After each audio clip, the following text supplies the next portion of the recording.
दोस्तों सब्सक्राइब करें और इस बेल आइकन को दबाएं और पाएं वीडियो सबसे पहले। मैं भारत को भारतीयता की मान्यता के आधार पर फिर से खड़ा करना चाहता हूं, उस काम में लगा हूं। मैंने ये देखा हिंदुस्तान में कि हमारे यहां तीज त्योहार होते हैं और हर तीज त्योहार में कुछ खास तरह के व्यंजन और पकवान बनते हैं। मैंने ये देखा है कि कुछ खास तरह के त्योहार में कुछ खास तरह का तेल उपयोग हो रहा है, दूसरे तरह के त्योहारों में दूसरे तरह का तेल उपयोग हो रहा है। उसके पीछे बड़ा साइंस है, बहुत बड़ा साइंस है, बहुत बड़ा विज्ञान है। वो विज्ञान ये है कि जैसे मान लीजिए होली के आसपास के त्योहार, चैत्र के महीने के त्योहार, फागुन और चैत्र के महीने के त्योहार। अब फागुन और चैत्र के महीने के त्योहारों में जो जो पकवान बन रहे हैं, आप उन पर अगर नजर डालें तो वो उस मौसम के हिसाब से बहुत ही अनुकूल है। दिवाली के आसपास के जो तीज त्योहार हैं, नवंबर दिसंबर के या अक्टूबर नवंबर के, उनमें जो पकवान बन रहे हैं वो खास तरह के प्रिपरेशन है, बहुत गहरा विज्ञान है। कभी मौका मिला तो इस पे अलग से ही बात करूंगा कि त्योहारों में पकाए जाने वाले जो व्यंजन हैं वो हमारे शरीर को किस तरह की मदद कर रहे हैं।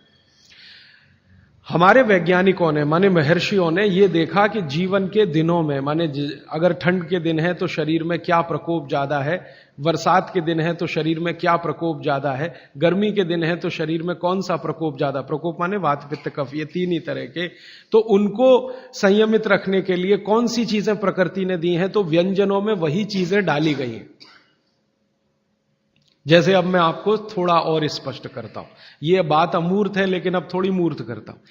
सर्दी के दिनों में जितने भी त्योहार आप मनाते हैं या जितने भी त्योहारों में आप अपने जीवन को लगाते हैं, ये सब त्योहारों में आप देखो भोजन ज्यादा से ज्यादा आपके हिसाब से गरिष्ठ होता है। प्रिपरेशन कुछ इस तरह के होते हैं, जैसे आप तिल खा रहे हैं, सर्दी के दिनों में भरपूर तिल खाया जाता है और तिल के तरह तरह के व्यंजन बनाए जाते हैं।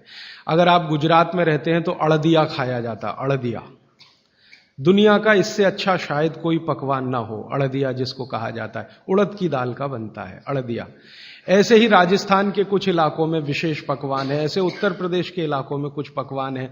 लेकिन अगर महसूस करें तो ये सब भारी हैं, भारी गुरुत्व है इसमें। बागभट्ट जी ने एक शब्द इस्तेमाल किया, गुरुत्व वाले पदार्थ, माने भारी हैं, आसानी से नहीं पचते, धीरे धीरे पचते।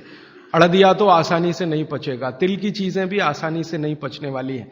लेकिन जिन दिनों में हम ये खा रहे हैं उन दिनों में शरीर के लिए यही अच्छा है कि कोई चीज आसानी से ना पचे, धीरे धीरे पचे, देर में पचे। क्यों?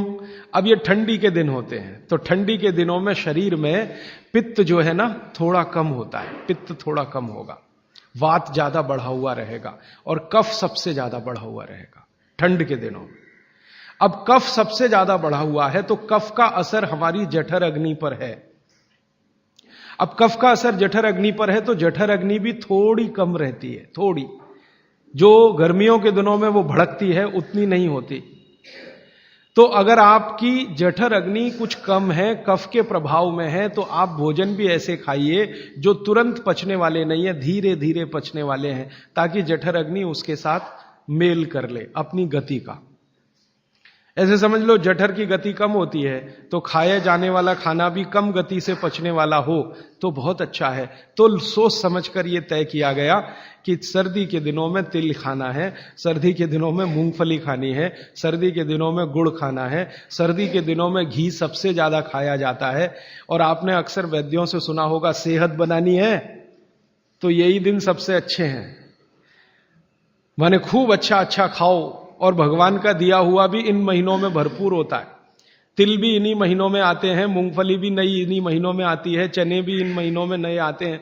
तो अच्छा खाना खाने का समय यही माना जाता है सर्दियों का। और अच्छा खाना वो जो गुरुत्व वाला है, गुरुत्व वाला वो जो थोड़ा धीरे धीरे धीरे धीरे पचता है। तो कितना बड़ा मेल बिठाकर हमारे लोगों ने हमारे व्यंजनों को त्योहारों के साथ जोड़ा। गर्मी के दिनों में उल्टा होता है, गर्मी के दिनों में आपका पित्त भड़कता है, माने अग्नि तीव्र है, तो आप ऐसा खाना खाओ जो जल्दी हजम हो जाए।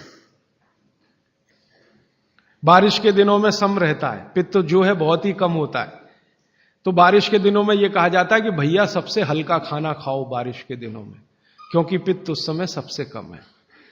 और कई बार तो कहते हैं जी एक ही बार खा लो तो अच्छा है बारिश के दिनों में। और जैन समाज वाले तो जानते हैं कि बारिश के दिनों के खाने में बहुत रिस्ट्रिक्शन है। क्यों जी? ऐसा खाना तो आप खा ही नहीं सकते जिसमें पानी बहुत हो, क्योंकि शरीर में ही पानी बहुत होता है उस समय, प्रकृति के हिसाब से शरीर चलता है। तो बारिश के दिनों में अक्सर आपने सुना है जैन साधु संतों के मुंह से कि हरा पत्ती का सब्जी मत खाओ, हरा सब्जियां मत खाओ, ये वगैरह वगैरह। हरे पत्ती की सभी सब्जियां बहुत पानी भरी भरी, पानी शरीर में ही पहले से ज्यादा है, क्योंकि बारिश में नमी ज्यादा है। तो आप ज्यादा पानी के शिकार होंगे। ज्यादा पानी भी अच्छा नहीं है, कम पानी भी अच्छा नहीं है। तो इसलिए साधु संत जो कहते हैं वो भी कुछ विज्ञान के आधार पर कहते हैं। बस अंतर इतना ही है कि हमारे दिमाग में क्यों इतना गहरा घुसा हुआ है कि जब तक क्यों एक्सप्लेन कोई नहीं करता हम ना उसकी बात सुनते हैं ना मानते। तो अपने देश में भागवत जी के अनुसार वात की चिकित्सा जिंदगी भर अच्छी रहे आपकी, तो तेल शुद्ध खाइए, ये एक सूत्र। दोस्तों सबसे पहले तो चैनल सब्सक्राइब करें, फिर लाइक, कमेंट और शेयर करें। और हाँ, हमारा एंड्रॉयड ऐप डाउनलोड करना ना भूलें।